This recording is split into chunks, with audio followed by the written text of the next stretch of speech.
Welcome, Philippe. Welcome, bienvenidos, friends of the Hispanic Society, to what is now the fifth installment of our member-exclusive program, Las Tertulias de Arte Hispano, or Hispanic Art Gatherings. So thank you once again to everyone who has joined us since our last meeting on August 4th, and welcome to all of those who are tuning in for the first time. We continue these conversations on the first Tuesday of each month at 5 p.m. Eastern Standard Time, and we hope you will join us and have joined us today.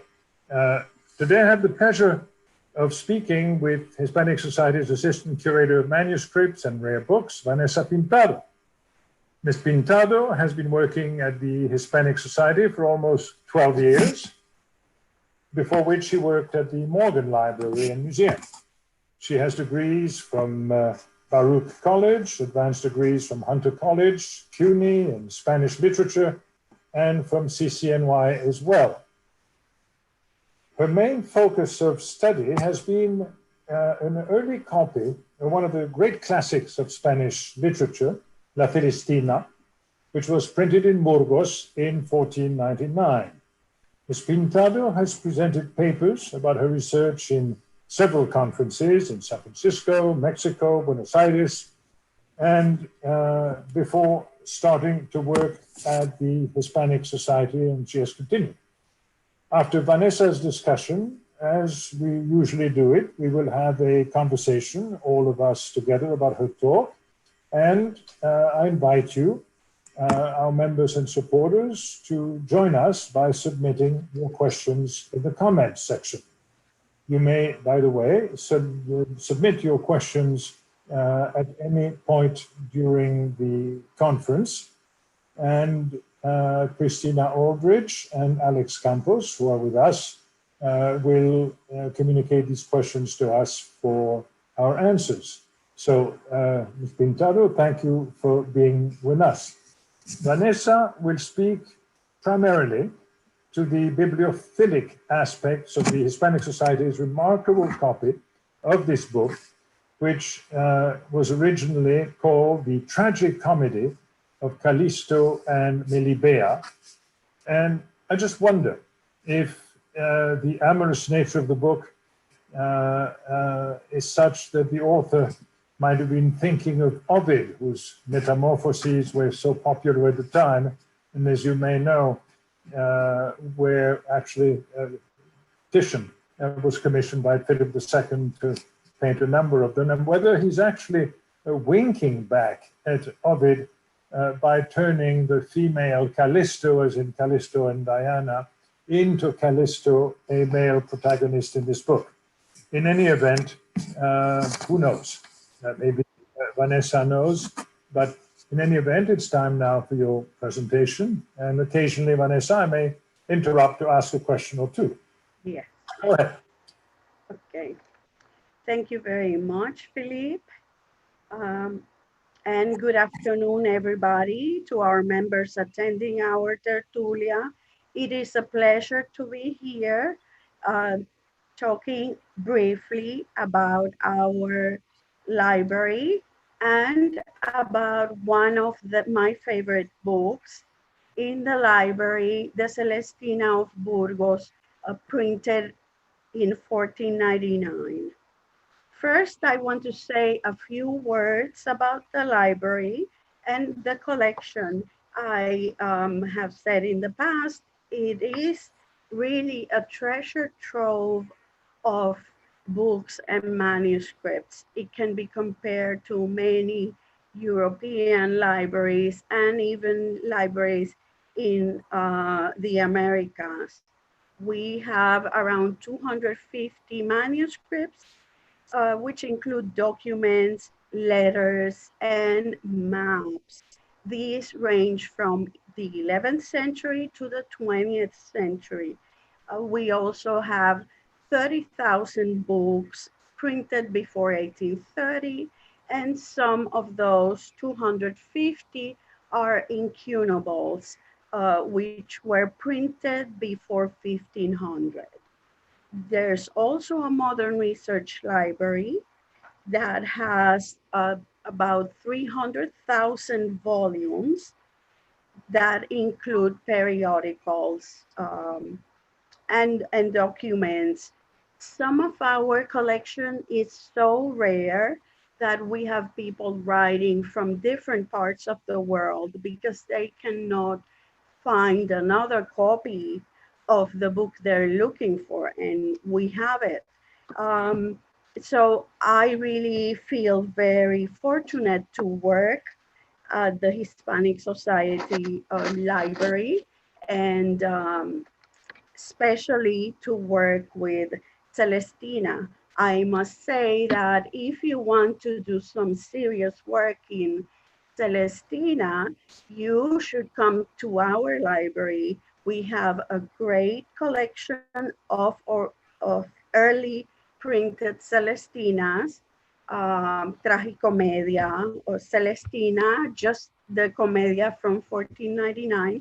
And we also have some facsimiles of Celestinas that are in other libraries. Some of these have not been reproduced. So it is really a great source to do research on Celestina um, studies. So I'm going to start with telling you or discussing what is the book La Celestina about. La Celestina tells the story of two lovers, Calisto and Melibea, who are able to consummate their union thanks to the intervention and powers of persuasion of a procuress or go-between. The character of Celestina is a procuress who has the great reputation of making women available to interested noble or not so noble men who, like Calisto, are willing to pay a high price to satisfy their sexual desires. Calisto, a young nobleman, hires the help of Celestina on the recommendation of one of his servants, Sempronio. Celestina is a former prostitute herself, a woman who can restore the lost virginity to many deflowered ladies. She invokes the devil to help her and uses spells to convince the most unwavering virgins, such as Melibea. But in this case, Celestina doesn't need to visit Melibea too many times before the young woman of noble upbringing confesses to the old woman and to Lucrezia, her lady, that she is burning with desire to be with Calisto. The lovers enjoy several sexual encounters at Melibea's garden. Celestina then gets the final payment for her good work, a gold chain from Calisto.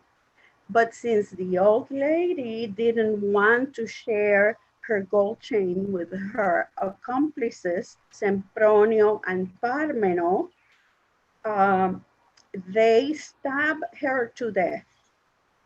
Shortly after, um, justice is very swift, and Sempronio and Parmeno are beheaded because of their crime.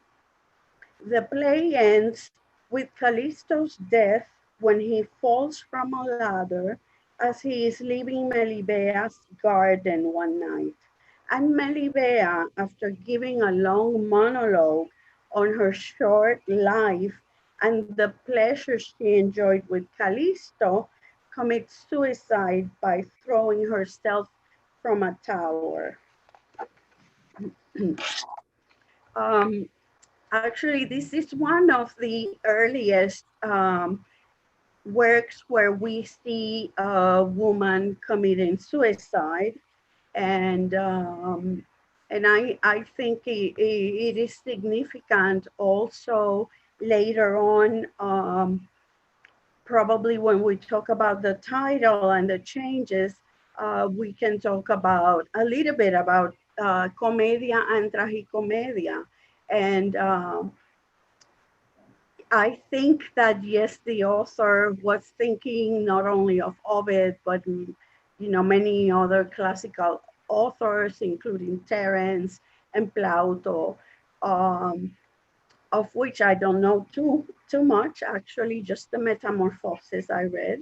Um, and they usually, what you saw were stories of love between noble people, people who had some kind of wealth.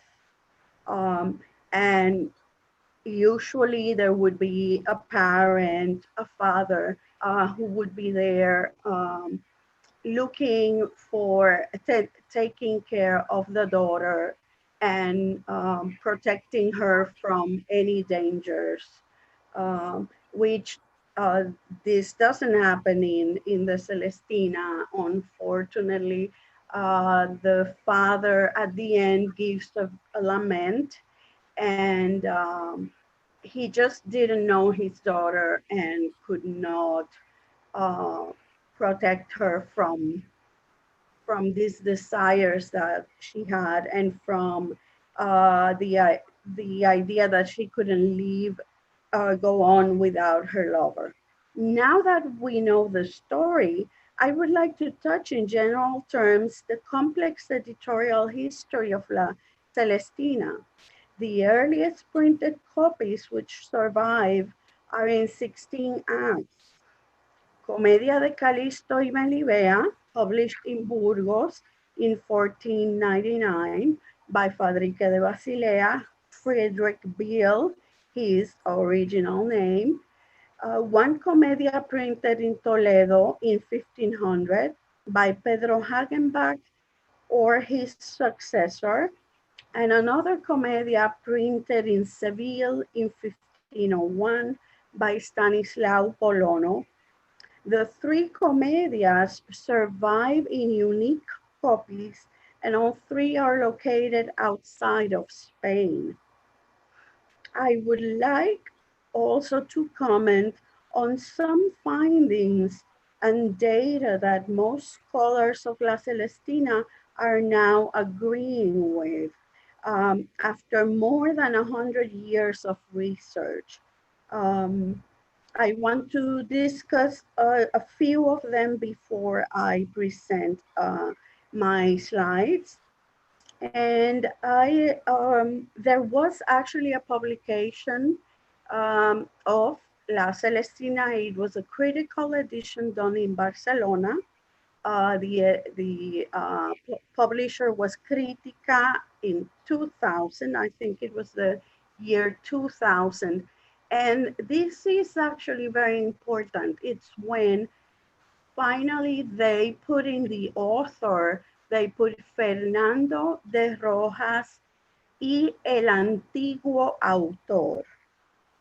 So for the first time, it is official that they are saying that Fernando de Rojas, this group of or team of scholars are saying they don't believe Fernando de Rojas wrote the whole text. And they believe to a certain extent that he found some papers with the first act of the play. So that publication is very important. It wasn't widely available in the year 2000, but it became available, as years went by. There was another publication that came out in 2005, and it's called La Celestina, 1499 to 1999. Selected papers from the International Congress in commemoration of the quincentennial anniversary of La Celestina, edited by Ottavio Di Camillo and John O'Neill, and published by the Hispanic Seminary of Medieval Studies in 2005. John O'Neill is the curator of manuscripts and rare books at the Hispanic Society. So it's very significant that he who is sort of the caretaker, curator of the wonderful collection, including the Celestina, published one such influential anthology of papers. I believe the publication of these papers, with the increasing availability of sources of information on the web, opened a dialogue between scholars who had been researching La Celestina from new points of view at the end of the 20th century. So I don't have a lot of time to discuss um, the truth that I want to revise. Um, One of the widely believed truths um, of people who study Celestina or who discuss Celestina with you in the library or in the campus, etc., is that, and I mentioned already, Fernando de Rojas was the author of the complete text of the Celestina, except for the first order.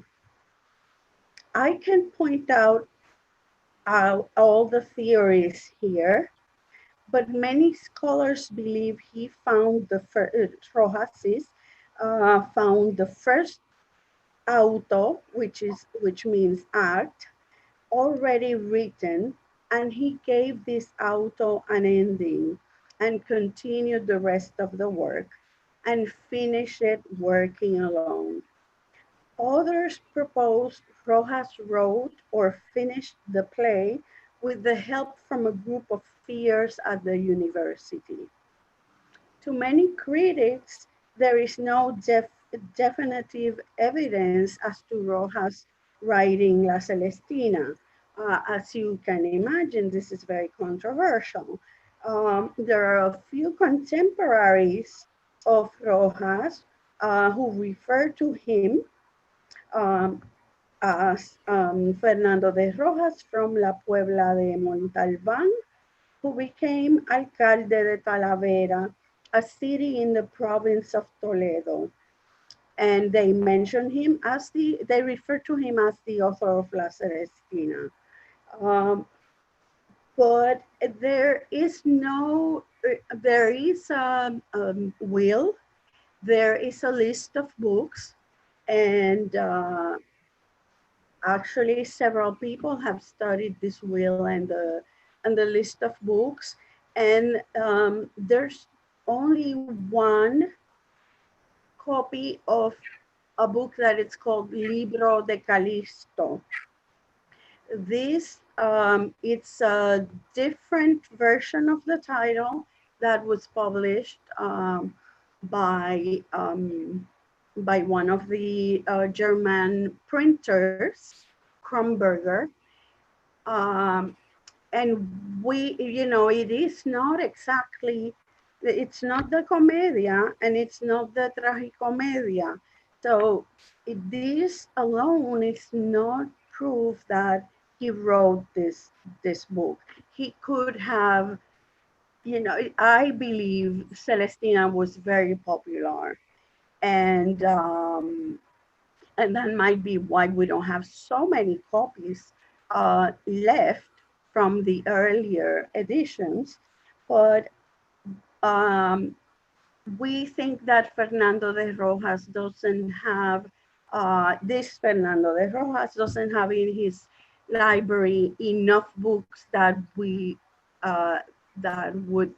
make us think he wrote the Celestina. If I remember correctly, he did have Petrarch, but so many students of law and other, of people who went to the universities had a variety of books, such as, Petrarch, even Fadrique de Basilea published, printed a 1496 edition of Petrarch, and I'm sorry, I owe you the title. I do not remember if it's poetry or De Remedis. Um, I didn't get to see the book when I went to the Biblioteca Nacional de Madrid. It was not available. Um,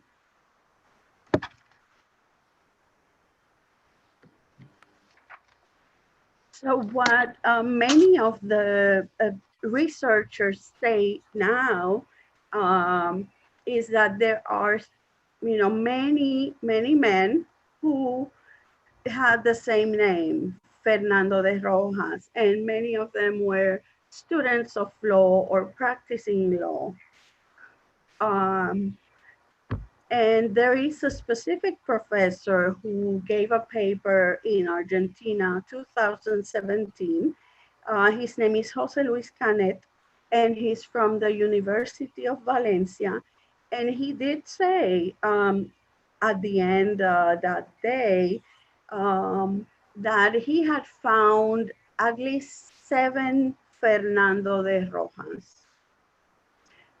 So he doesn't, we cannot say they think it's a construction. What they have done in the past is a construction of a figure, but there's no hard evidence that puts everything together. I mean, the book, the writing of the book, the editing of the book, there are no contracts.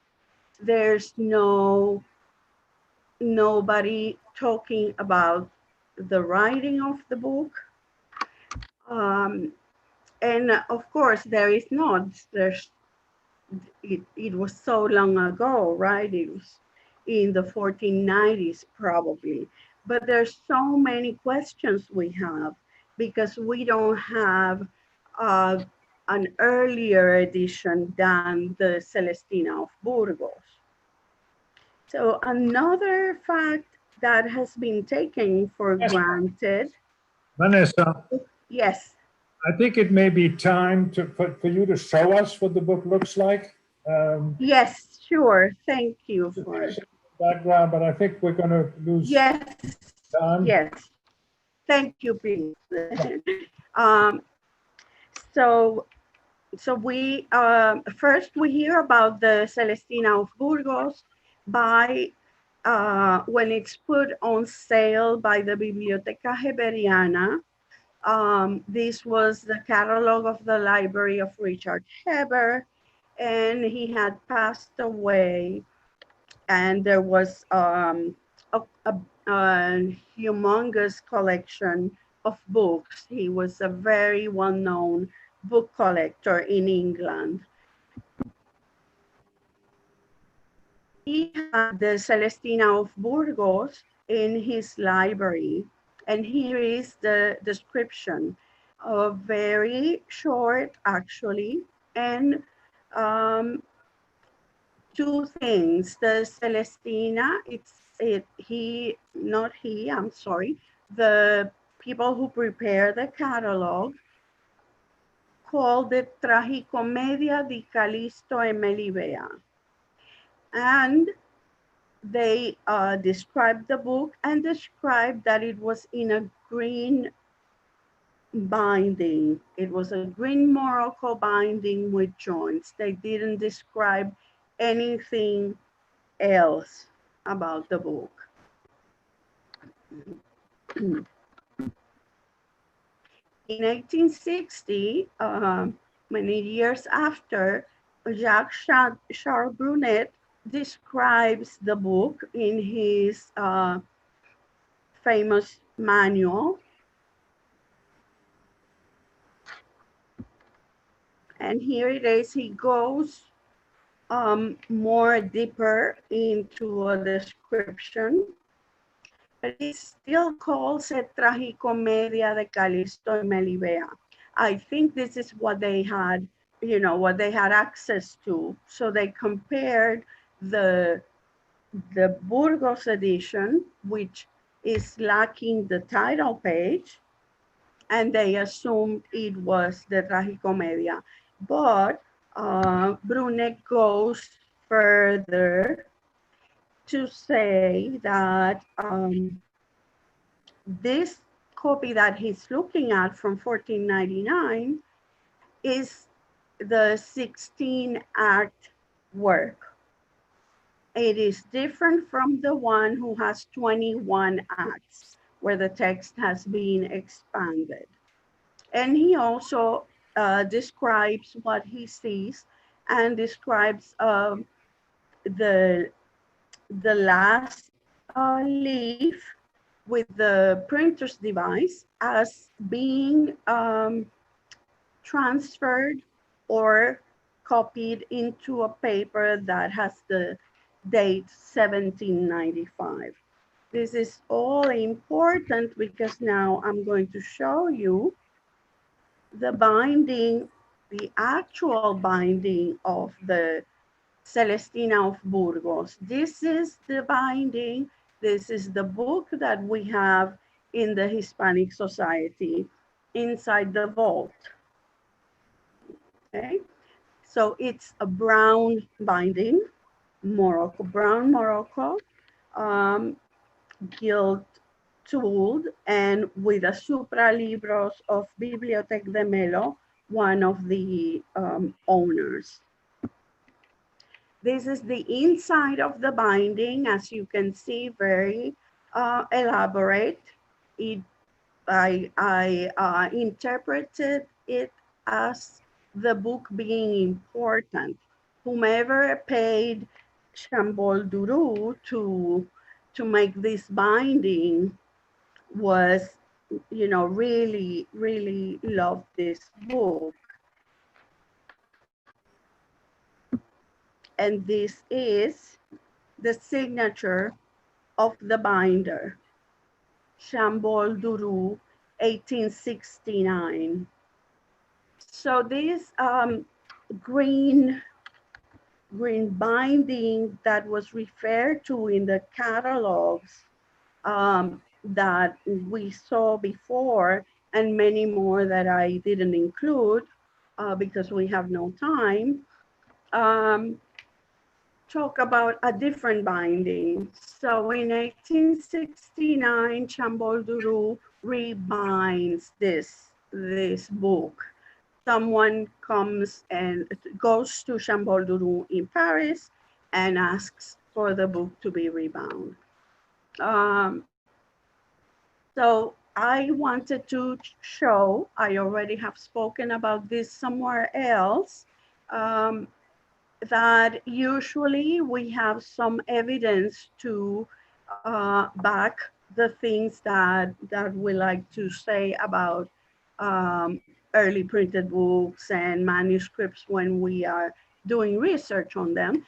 So here is a letter from J.P. Morgan, January 15, 1909, giving the Celestina of Burgos to Huntington as a gift. And here is on the flyleaf of the book. Okay, here are the pages. This is the real book. The dedication, Archer M. Huntington, with kind regards, J. Pierpont Morgan.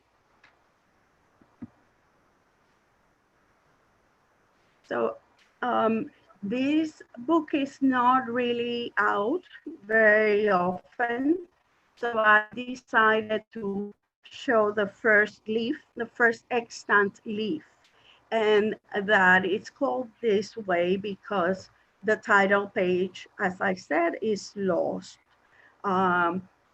It seems that when the people who did the catalog for Richard Heber after his death, it seems that this is the condition how they found it. And how do I know? Because they describe it as A1, and this is what we see here. There's a lot more that we can say about this, but I have to move on to the end of the book, which is the problem that I have been focusing on. So many scholars following this brunette description that I showed have said that this last leaf, which has the printer's device, it's a facsimile, or it's false, or it's a photographic reproduction. They have all kinds of theories, and so I have my own hypothesis, and I believe that this is original to the book. Here you can see that it's not perfect, definitely. Comparing this page to this page before, there are some differences. And I have an argument for this.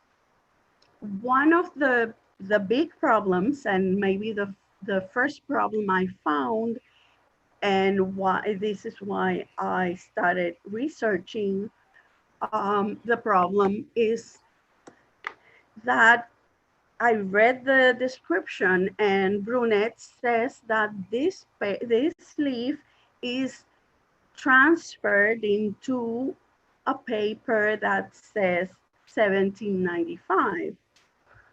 Well, when I look at this leaf, I don't see any watermark.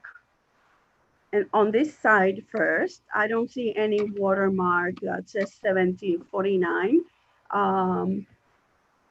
And when I look here, I do have to recognize that it's hard to see, but there's enough light here to see many of the, different imperfections of the leaf, and there's no date of 1795. So I asked myself why there were all these researchers, stating that this is it's a false leaf, when the description of Brunette doesn't coincide with what we see in the book.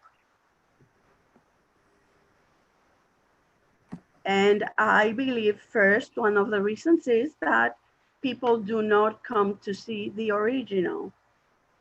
And another reason is that they just, are too busy and they repeat what they read, or they repeat what other authorities have mentioned.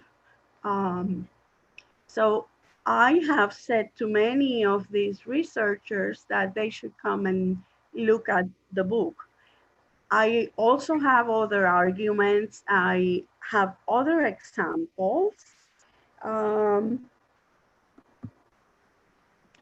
And maybe we have to leave it for a second part of the tertulia.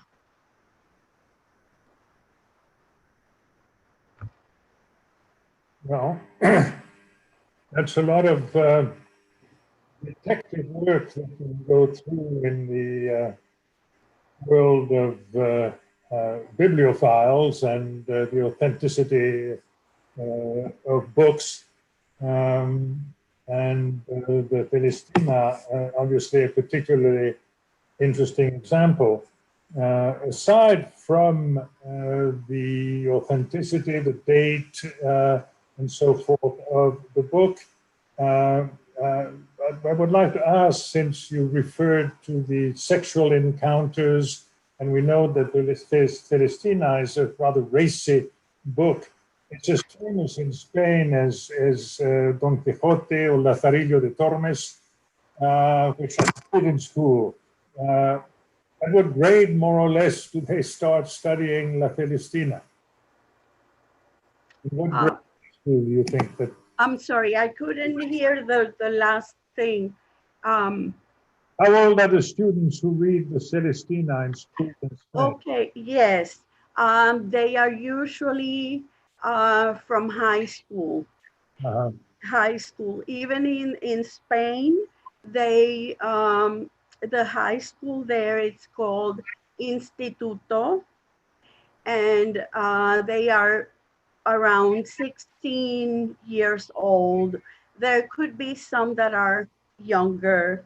There are younger students who read the Celestina, and of course we would have to, to be precise and say exactly how many students read it. That would be very hard.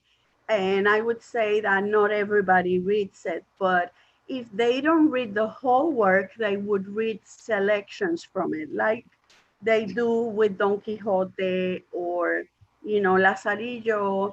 They can read the whole book, but yeah, the Celestina Close enough. also. Mhm. That's close enough of an answer. Before we take questions from Yes. our friends, I wanted to ask you the Inquisition. Did the Inquisition ever have any problems with La Celestina? Yes, I believe in the late 17th century um, and after. I am actually very surprised, and I always was, because there are two instances I can tell you where, the Inquisition did stop prohibited other books for less than what you find in La Celestina. Um, for example, at the beginning, when Calisto is speaking to Sempronio and explaining, how painful it is that he loves Melibea and cannot be with her. And Sempronio says that he's crazy, that he shouldn't pay attention, so much attention to a woman. Calisto says something like, Melibeo soy. So it's like he doesn't care about anything else, and Melibea becomes like a god to him. It's hard to explain without the correct citation, uh, but I do remember those words very, very well because they are shocking. To me, they are shocking. This is um, a 15th century book, and this man is saying Melibeo soy. Um, and later on, also, Celestina speaks about some priests that come to the brothel. So there's another instance. I don't think that there's many details in this example. So maybe the Inquisition didn't pay attention to it. Or it's really very strange because also Celestina was called a witch, and she has this monologue where she invokes the devil. So it is a contradiction. Yeah, thank you. Well, it's not anti-clerical, but that may be part of it. Christina, you're with us now. Are there any questions from our audience? Yes, thank you so much to both of you, and thank you again, Vanessa. We have a question from one of our members who is wondering why Morgan gave the book to Huntington. Yes. Originally, Huntington wanted to buy the Celestina of Burgos and was not able to because this book became part of a collection, and eventually Morgan bought this collection, the whole collection. So the book was with Morgan.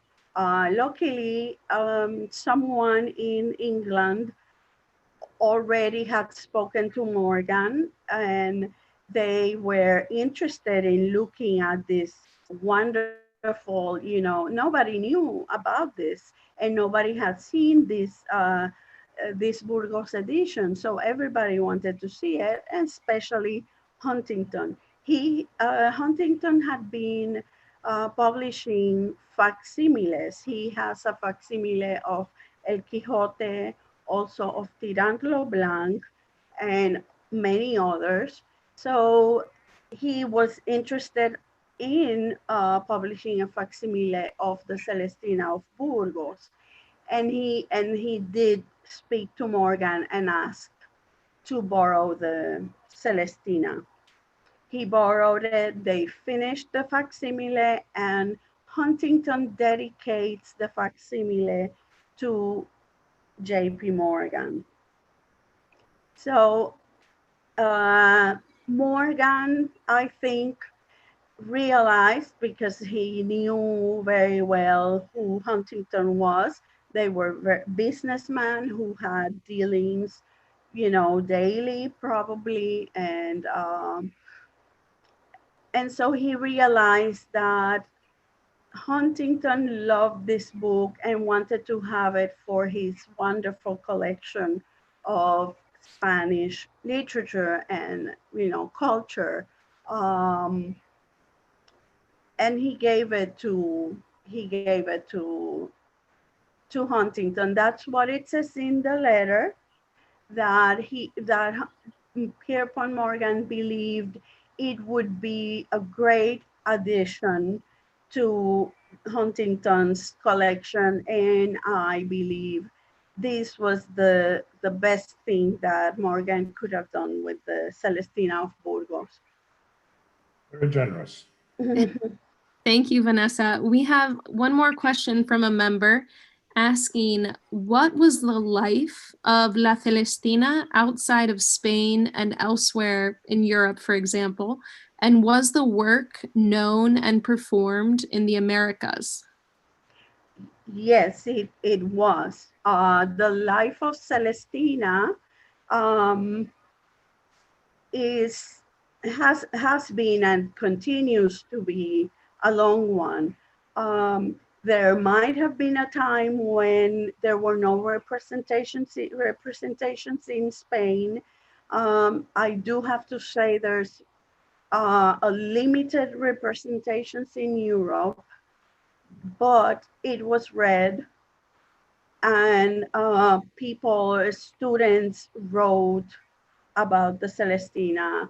And in America, we know for a fact, as we know that there came Don Quixotes to the colonies, that there were Celestinas in the ships also.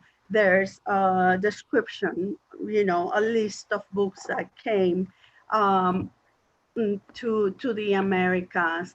I unfortunately don't have the exact citation, but Celestina came with Don Quixote, and these were Kronberger, as I understand it, they were Kronberger editions. And right now, these days, I've seen two representations of Celestina, one at the Met, at the Metropolitan Museum of Art.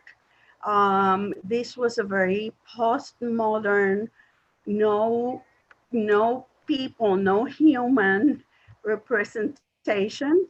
And I saw one recently in the Repertorio Español.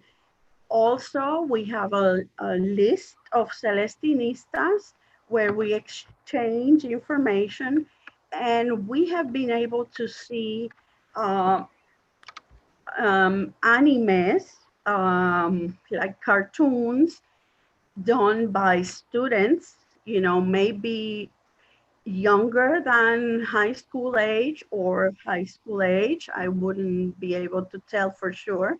And also we saw a video of two videos of students, one from Mexico, uh, retelling the story, representing it. So I would say it's very much alive, not only with the professors and, um, you know, people who are interested in books and bibliography, but with the public also. I have to say, to end, that even Picasso has had not only a painting of the Celestina, many other painters did represent Celestina in their art, but Picasso also prepared um, the illustrations for an edition of Celestina. We also have that in the library, and it's a very interesting book, a very interesting um, vision of the story of Celestina. Well, thank you so much, Vanessa. Thank you. Probably we are at the stage where we should conclude this fascinating episode about the Celestina and its whole provenance in a way. I thank you, and we hope that you will be with us, our friends who are on YouTube at the moment, for the next presentation, which is for the moment scheduled for the 6th of October. If there's a change, which there might be, we will let you know. I thought I would also let you know that given the circumstances in which we find ourselves, the Hispanic Society has found ways, and a particularly interesting way, to be involved with its community, open and lively. And it will have an outdoor installation on the terrace off Broadway of treasures from the collection itself, highlights, which will be installed in special kiosks in very high quality reproductions, and people will be able to walk around and see these works pending the time when they can actually see the originals. But this should be absolutely fascinating. We'll have an audio component as well, and we hope perhaps to see you there as well. So stay tuned for the announcement of the next Tertulia, and in the meanwhile, enjoy the Labor Day weekend, which it is in this country if you're looking at it from the United States. Thank you all very much, and thank you, Vanessa. Thank you very much. Thank you both. Thank you.